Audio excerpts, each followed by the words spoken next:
Tonight's date, March 8th, 2015, Sunday, and this will just be a webinar going over some questions I received from you guys and looking at a couple stock setups for the week beginning Monday, March 9th. So the first question I received was in regards to trading with the axe. This person was reading up on some level 2, and this expression trading with the axe came up, and what that means is that is saying a theory that says one particular market maker influences prices most. So that one particular market maker would be the axe, and if you can pick up on which way that market maker is taking the stock up or down, then it makes your trading life very easy. So, I'm familiar with this, and for me, I'm sure that the axe is a completely legitimate idea. I'm sure you recognize it on some stocks. However, on my stocks, it's not that obvious, and I really don't see it that much. So I do not think trading with the axe is very important for me. But for some perspective, that's because I'm watching the same 6 stocks every single day, and all the stocks I'm watching, they're trading hundreds of millions of dollars, and some of them, on a particular day, Apple's trading billions every day. Google might trade $1 billion a day. Tesla might get up there and trade $1 billion. So there's just so much liquidity in all these, so much money flowing around, and I think it's pretty hard for just one market maker to be in charge and running the show on a stock when there's just that much liquidity like that. So for me, the idea of trading with the axe is overblown. I see this being a much greater topic of interest amongst people who trade small caps or stocks that tend to have lower liquidity than the big caps I'm trading. If the stock is only trading $1 million to $50 million, even $100 million, it's going to be much easier for one market maker to get in there and control the action and quote-unquote be the axe of the stock price action. So, however, with all of that said, there will be times in my stocks when I do notice a particular market maker is being more assertive than others, but those periods typically just last 5 to 10 minutes, or they might be even shorter. Maybe I'll see a market maker get very active and push the bids for 60 seconds, or maybe I'll see him come down and pressure the asks for a couple minutes. But I honestly can't remember a time when I noticed the same market maker running the show on one of my primary stocks throughout the entire day. Perhaps I'm just not looking hard enough? I don't know. But again, I feel pretty strongly that in watching these, I never really see an axe, one guy really in charge here. So I will, though, show an example here from February 25th when I was trading Priceline, and this is going to be an example of that scenario where it's not one market maker is in charge the entire day, but for a period of 10 minutes maybe there was a market maker for sure in charge on Priceline. So I just want to set this up. You're looking at a recorded film of trading from February 5th. You can see it here. It's February 5th at about 9:47 a.m. so a little more than 15 minutes into the day. I'm trading Priceline 1230 strike calls. The stock had broken out above 1220, got up to 1225-ish, and then started to pull back. And I had just taken an entry on calls here at $6.10. And what I want to point out on the stock is this market maker, NSDQ. NSDQ. And you can see this on the Priceline stock. Okay, so I'm going to click play here, and I just want you to pay attention to this NSDQ, and I'm going to talk through some of the things I was noticing that I was talking about with my guys while I was trading the stock. As you'll see, he was being somewhat of a pest on the ads. First of all, can everybody see this footage clearly? I haven't clicked play yet, but I'm about to here.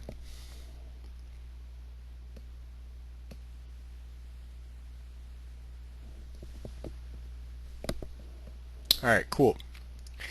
Alright, so like I said, just going to click play and let this play out. So you can see right now he's on the ask at 1222.35 for 100 shares. And I want you to pay attention to how he always made sure to be best bid. So like right now, BATS and ARCA downtick a little bit, but NSDQ is going to show up and be best bid in a moment. It's almost like he had to be best bid at all times. There he is, 1222.41. So he just downticked and beat them, and you start getting orders going through at 1222.41. Now he's only showing 100 shares. You're going to see a lot more than 100 shares go through at 1222.41, and NSDQ is not going to move. And so now he gets taken out, and watch, he's going to come right back down. You see that?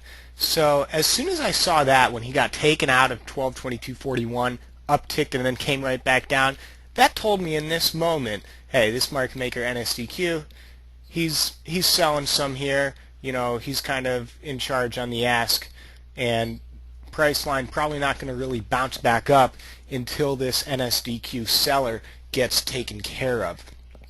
You'll see it again. Now he's showing 200 shares. We're going to have more than 200 shares go through, and he's still going to stay there. He downticked again, kind of fighting with himself. There he is, best ask, always making sure to be best ask. The other thing I want to point out about this, as he gets taken out for a moment, now he's at 22.90, is I'm paying for more market maker data. I pay TradeStation an extra fee for access to a greater depth of market makers. So I think it makes it harder for just one market maker to be in charge when, you know, I get tons of them being active. So that's another thing where, for me on my level 2, there might not be an axe, but depending on your platform, you know, your broker, you might notice a market maker being much more active if you don't have as many available. But anyways, so NSDQ, notice right again, got taken up to the 22s, got taken out of the 22s and into the 23s. He was on ask at 23.40, and now he just downticked to 23.11. Again, only showing 100 shares. More than 100 shares are going through on time and sales, but he continues to kind of keep this thing down. And he did this for about probably like 7 or 8 minutes.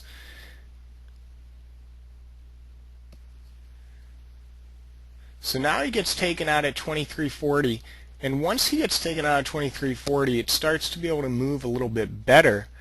So now we're testing 24s, right? I think it even gets up to 25s. You're going to see him, though, come right back down and again just kind of assert himself.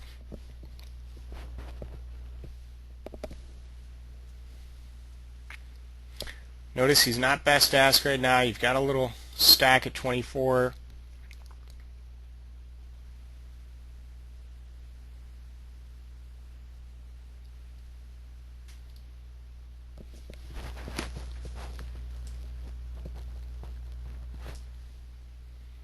And there he is, comes right back down to 23.50.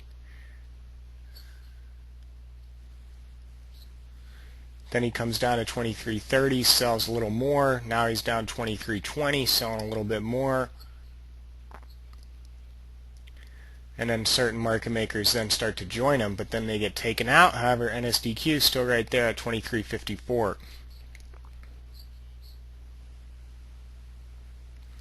So, bottom line, this continued for a little bit longer, and it wasn't until NSDQ got taken out kind of above 1225 that price line really broke out and moved to the upside. So in that particular instance, yes, to me, you know, there was an axe right there. NSDQ was the axe on the ask side of things, but it only lasted for a small period of the day. It wasn't something where, you know, it moved the stock the entire day. But I do want to show this 15-minute chart over here now to show you guys what happened once NSDQ got taken out. So it was kind of this 1225 break right here, and you can see That is when on my level 2 NSDQ stopped being a seller, and just look at this huge rip from 1225s all the way up to 1255s on Priceline. So that's an example of the type of market maker activity that I'll see from time to time, but it's not going to be anything that lasts much longer than that. So while I'll make note of it at the time and incorporate it somewhat into my trading right there in that moment, I'm not the type of guy that goes around kind of searching for the axe and seeking it out and really basing all of my decisions off of that. If you want to know the things I'm paying attention to from particular market makers, it is size and speed. Okay, how much size is being posted on the bid, how much size is being posted on the ask, and with that size, are there fast-paced downticks going on, or are there fast-paced upticks going on, showing a lot of supply or a lot of demand? Those are the two main things I pay attention to more than quote-unquote identifying the axe or trading with the axe. Okay, next question is again kind of in regards to level 2. This person was reading about tactics where a buyer might fill a large order of 400,000 shares in increments of 10,000 using ECNs to disguise who's actually doing the buying. Is this important or overblown? To me, volume is volume. If 400,000 shares shows up in increments of 10,000 shares versus one block of 400,000 shares, it's still going to show up. I know there's technology out there you can subscribe to that will kind of decode stuff like this for you and tell you when this type of buying is going on. But for me though, working with the naked eye, I do not try and decipher everything I see. I'm looking at my screens here, this time and sales window, and I'm using that in combination with my level 2. And if I'm seeing what I think is good activity, then I look to make some trades. I look to put some risk on. If I'm not seeing good activity, then I try and stay away. This question kind of reminded me of a great quote by Walter Payton when he was asked about how he is so good at playing football and playing running back, and his response was, people ask me about this move or that move, but I don't know why I did something. I just did it. And to me, it's the same way when it comes to trading and trying to recognize a order triggering a move with my stocks. I don't know exactly what I'm looking for. Okay, I can't articulate, okay, this is what I want to see, that's what I saw when I bought something. I really don't know. I'd have a hard time explaining what exactly is motivating me to get in orders and get out of orders, but I just kind of know it when I see it. I just do it. And so for me, again, my style, that's the only thing I can speak to. Stuff like this, a buyer using ECNs to disguise orders or anything, I don't give a damn, quite frankly. I don't care. It just doesn't apply to my style. Maybe that's a mistake, but that's who I am. That's how it is. So, for yourself, you got to decide, do you want to go looking for stuff like that? Do you want to incorporate that into your strategy? If you do, then you probably want to find some software that can help you pick up on those types of orders. But if you're like me and you don't, then you're aware that stuff is out there, you're aware it's going on, but you're confident that by watching your stocks, you're going to be able to pick up on opportunities regardless of the sneaky tactics market makers are using.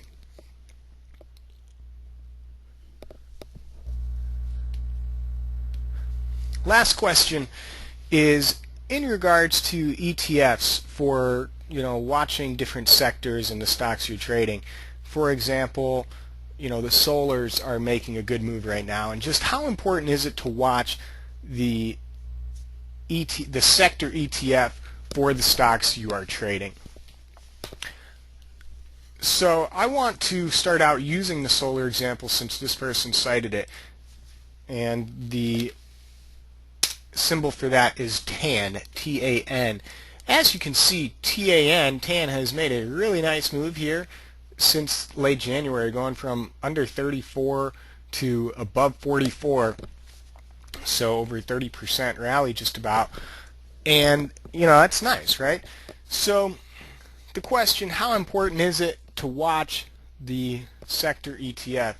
To me, the sector ETF can tell you what the general sector is doing, and then from there you want to break things down and find the stocks that are performing well, which are allowing the sector to make a big move to the upside, because there's going to be leaders and there's going to be laggards when it comes to different sectors. I promise you, no matter what the sector is, you will always be able to find stocks that are outperforming the sector and leading the move, and you're going to be able to find stocks that are underperforming the sector and lagging the move. So to me, it is important from a identification perspective. If you're looking to trade leaders, you want to be going long the strong stocks, or you want to be going short the weak stocks, then you want to break down the sector ETF and discover, okay, where is the strength, where is the weakness. So in TAN, for instance, solar names that make up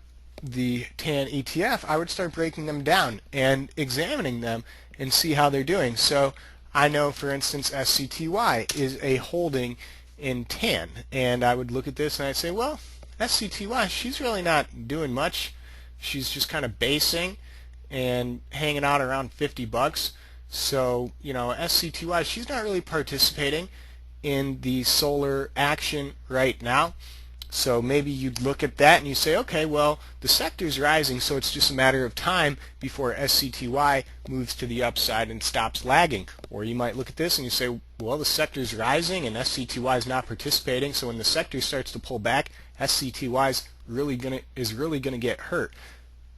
It's up to you to make those, decisions. We're all different. We all either view things, a certain light or not. So that's the first observation that I would say, though, with SCTY. You'd want to see that it hasn't participated, and okay, so this isn't where the movement is coming from, and then you decide what you want to do with that information. All right, let's look at another solar name and see how it's doing. CSIQ, Canadian Solar. Man, you look at Canadian Solar, this is a big time move going on. You just went from 20 bucks in late January up to 35 bucks in this past week, a move of over 50%. So you look at CSIQ relative to TAN, and the charts look pretty identical. A lot of TAN's movement contributed to that solar movement. TAN was a leader, CSIQ was a leader in the sector, making a move to the upside overall. So again, you've identified that, and now it just comes down to what type of thesis do you want to make and what your plan is going to be. You look at it, you say, okay, this thing's been a leader, so if the sector continues to do well, it's probably going to continue to do well on the back of CSIQ continuing to do well. So if you're bullish on the sector, then hey, maybe you're looking for CSIQ to go up and test up here near 40 bucks, that September high, saying that, okay, she was out in front of the move, she's going to stay out in front of the move.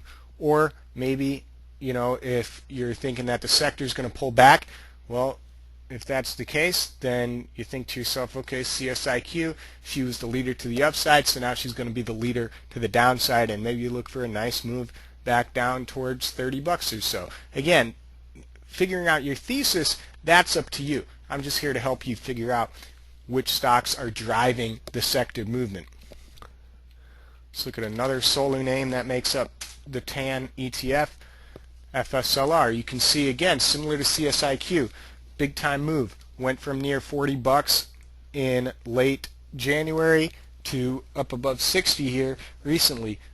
So similar to CSIQ, big time participation in the rally. She's a leader. She's been out in front of the move.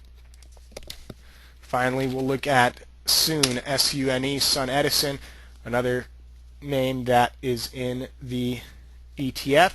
And you can see it's up a little bit, but not up nearly as much as CSIQ or FSLR. She's more similar to the action in SCTY. So not a ton of participation in the solar rally. And you want to do with that information what you will. So for me personally, as somebody that only trades the same stocks and all of them being in the QQQ Power Shares ETF, I do track QQQ on a daily basis.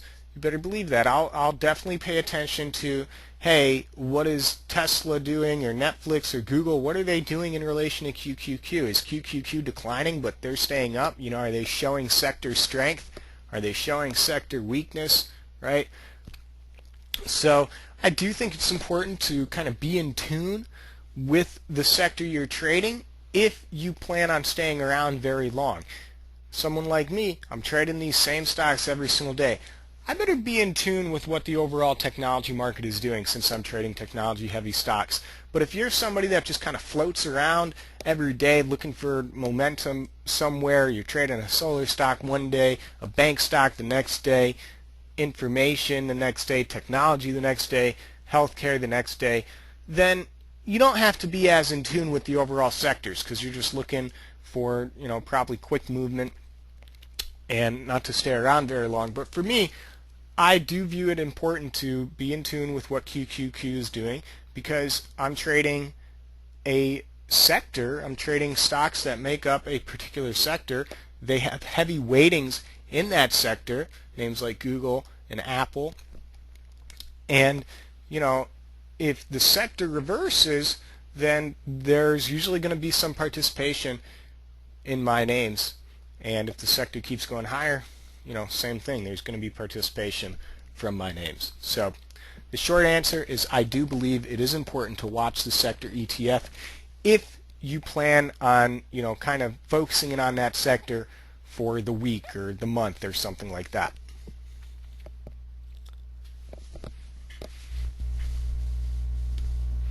Okay, those are the questions I received. So the back half of this now will be going over some of my primary names.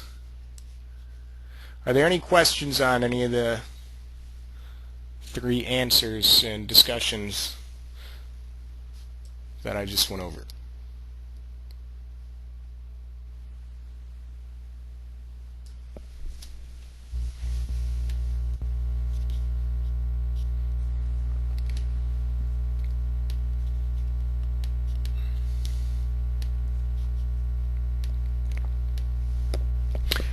Okie dokie.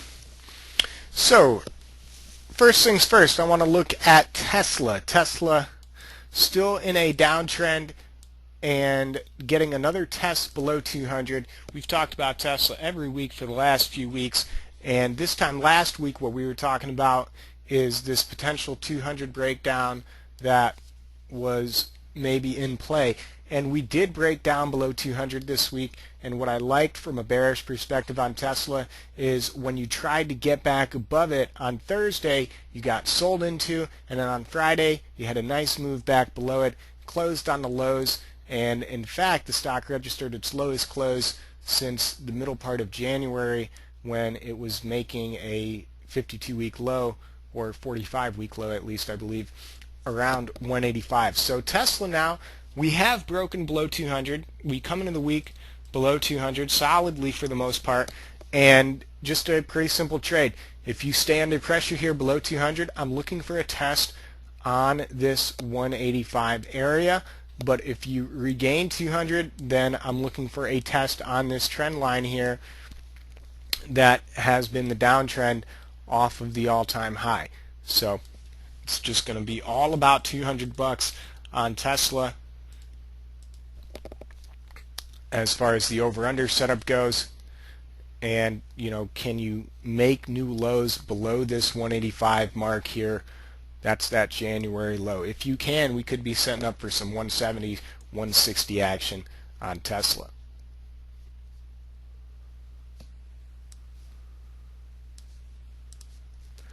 Looking at Netflix, Netflix had a nice leg down on Friday as well. Was one of the leaders to the downside in the market. Nice crack.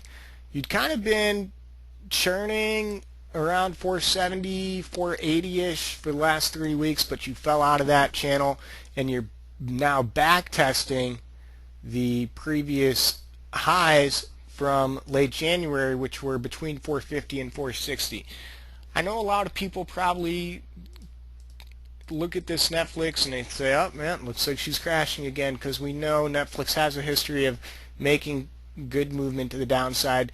But I think it's important to, have your level in the sand. What is the level that for you is really going to trigger the move down? For Tesla, for me, it's been $200 and now 185.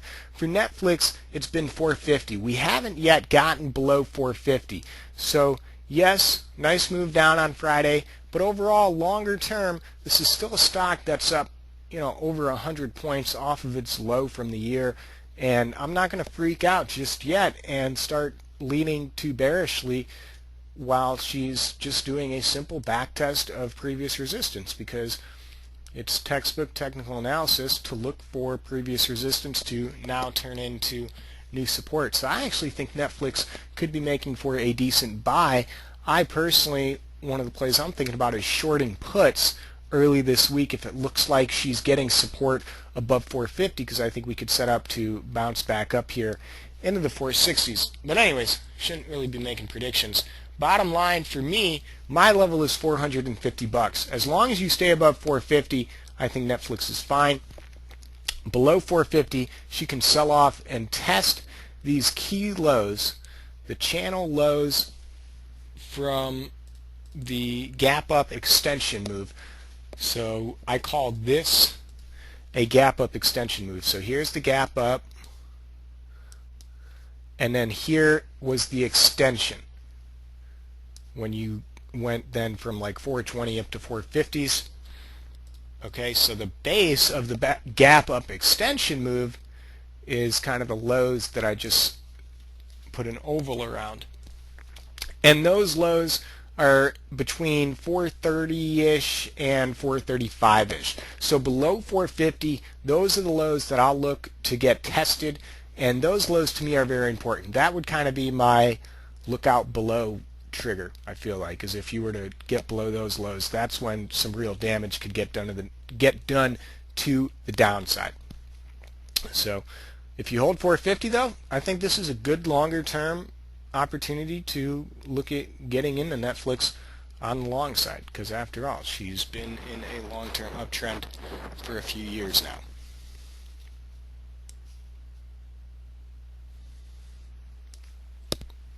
I want to talk briefly about Amazon,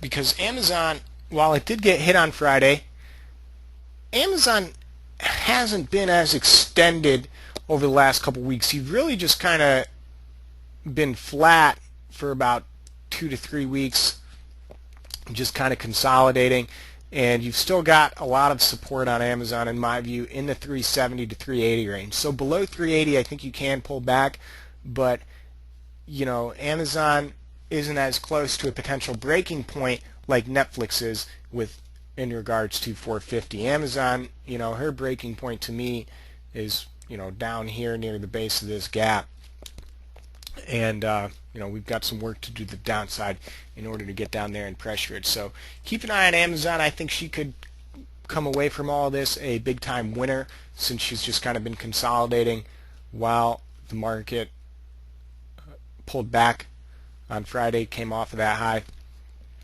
I like Amazon's setup still overall. Watch this 380 area. If you're below it, we can pressure 370 to 375, but need a 370 breakdown to start targeting more downside on Amazon.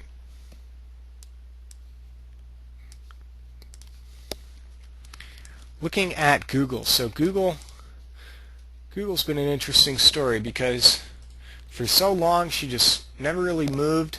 A lot of channel action. But look what we just had happen. We made a higher high, got above its October, November, December, January highs here, and so Google looks like she's kind of broken out, and now then she pulled back on Friday. But I've had in my notes, since you got above 570 on Tuesday, I believe it was, or no, I guess it was Monday. The moment you got above 570, I started writing down in my notes, Google is extremely strong on any holds above 570, and she is an overall buy the dip while above 560. So that's what I'm still going with. Pulled back on Friday, but if you can hold 570, I think Google is, in really good shape and is a prime buy the dip candidate given the 550 breakout we saw over the last 2.5 weeks. If you lose 570, look for that 560, 565 area. And then below that, all eyes will be on 550. 550 is a critical level in Google moving forward.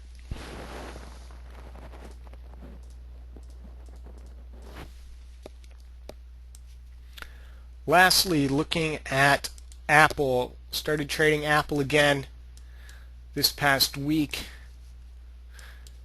And she's got a company event tomorrow. The main expectation, as I understand it, is that they will be releasing their iWatch. So Apple should be pretty active tomorrow, I expect, in terms of liquidity. Whether or not it makes a big move, we'll see. But you did see the liquidity ramp up on Friday, highest volume of the week, perhaps in anticipation, people positioning ahead of this event tomorrow.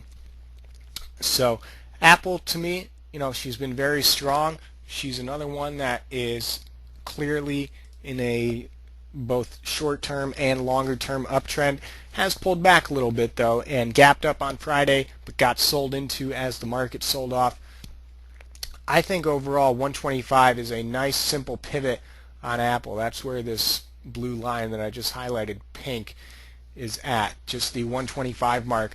Overall, to me, if you stay above 125, Apple's going back up towards the all-time high above 130. If you come below 125, that's where she can then do a back test of this range that I'm labeling number 1, just to denote that that was previous resistance. So now I want to see if it is now new support. That's the range I expect to get tested if you were to break below 125. But anything above 125, and I'm bullish on Apple going forward. I think if you come out of this event north of 125, you could see a nice move to the upside throughout the week. Want to look at the S&P 500 and QQQ.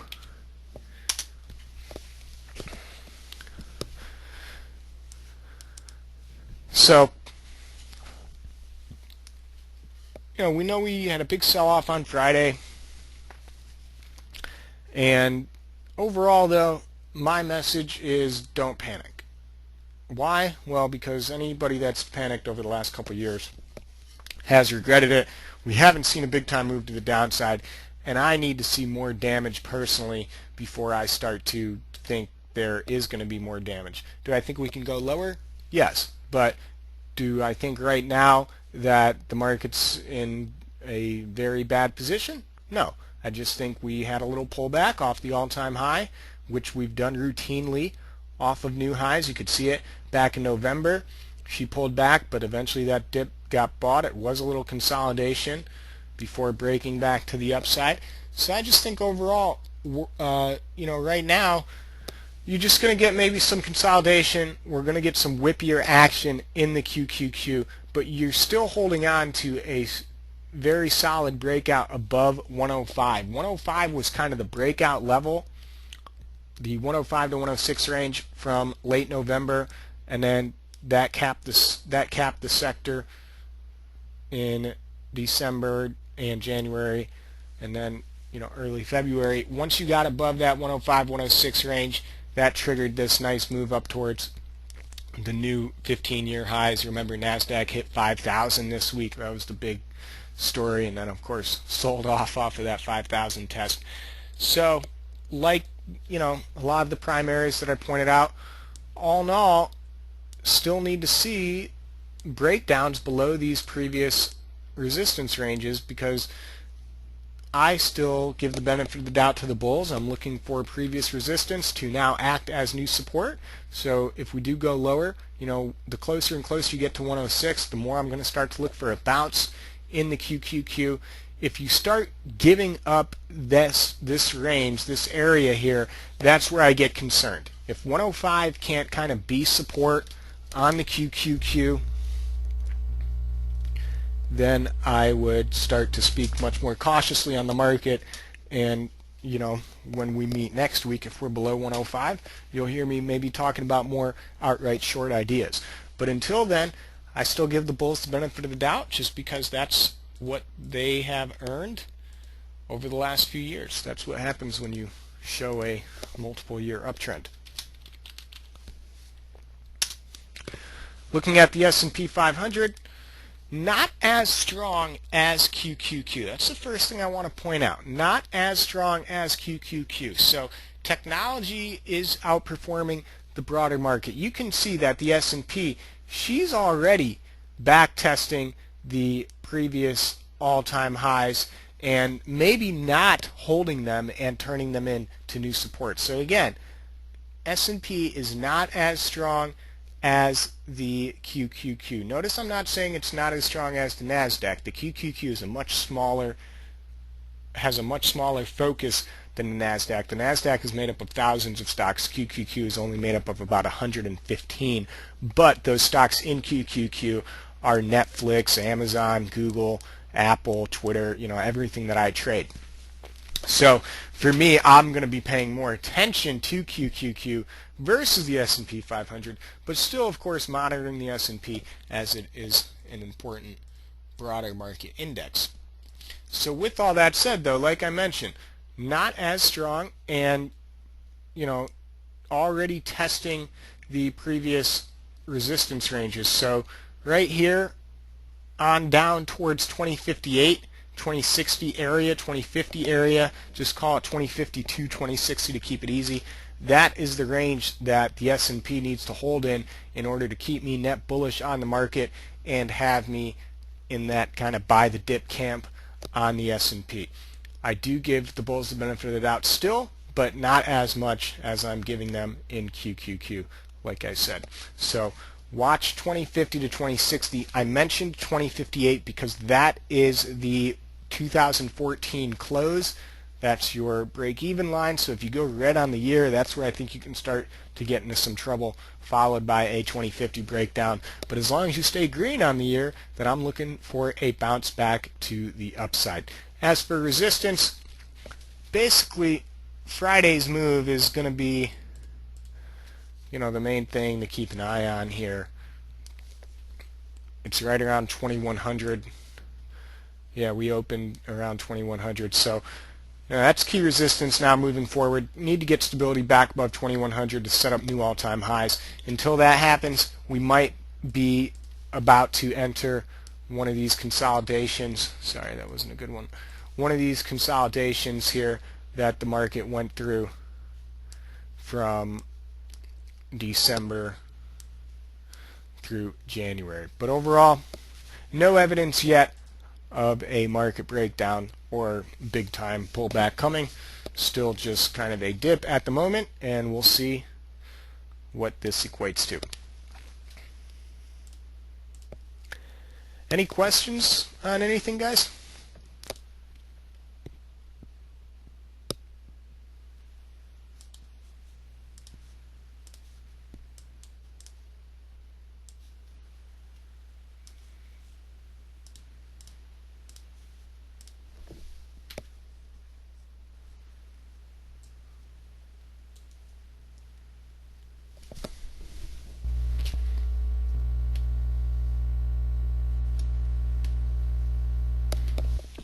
Alright, not seeing any questions. I'll be hanging out in the chat room this evening, just working on some other stuff, so if you think of anything or you just want to talk shop, I'll be in there just in the general trade room. Otherwise, I will see you guys tomorrow, and let's have a good week. Thanks, guys.